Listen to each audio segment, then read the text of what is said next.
Tani 90 cia mbegũ cia kũhanda mbembe nĩcio iheanĩtwo kũrĩ arĩmi kaunti-inĩ ya Nakuru nĩ thirikari kũgacĩrithia ũrĩmi. Ũndũ ũmwe na kwandandũra gĩkabũ kĩa irio iria ciumaga kaunti-inĩ ya Nakuru. Nĩ twarekereria mbembe 40 tons cia kũhanda cithiĩ kũrĩa macinani nĩgetha cihandwo na mbura ĩno ĩrĩ kuo.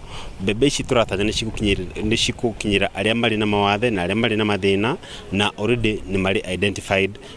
Thutha wa ũguo no twarekereria avocado seedlings 19,000 icio nĩcio cigũthio kũrĩ andũ acio kũrĩa macinani kwĩ mũthenya wa rũciũ across the 44 agriculture wards in Nakuru County. Avocados that we are giving them is actually to be able to support livelihoods. The initiatives that we've already started as a county, the issue of taking fertilizer closer to the farmers, is a all-inclusive initiative to make sure that we are food safe, you are food secure, and we have people who are empowered and they can be able to make to earn a living. Nĩ ũtugi ũrĩa wamũkĩrĩtwo nĩ arĩmi itanya inene arĩ gũtigĩrĩra makorobia maya nĩ mathondekera arĩmi ũtonga wa matunda na irio mĩaka yũkĩte. Whatever has been devolved in the Nakuru County government is actually working.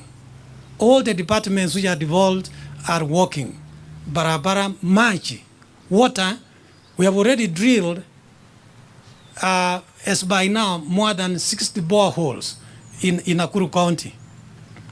And we thank God because 15,500 households, an additional of 15,500 households are now able to access clean and safe water in our county. Arĩmi arĩa mamũkĩrĩte mbegũ na mĩũngũrwa ĩno makiuga kũrarĩ na amwe yao marĩ na mĩgũnda ĩndĩ makaga mbegũ cia kũhanda. Rĩu magĩtanya nĩ makagethanĩra na arĩa marĩ na ũhoti mũthia-inĩ wa mwaka. Vitu kama hii hatungeona na hakuna miaka ingine yote ambayo amewahi kuonekana vitu kama hii. Hii ni faida. Kama umepewa kitu kama hii ujue ni faida kubwa.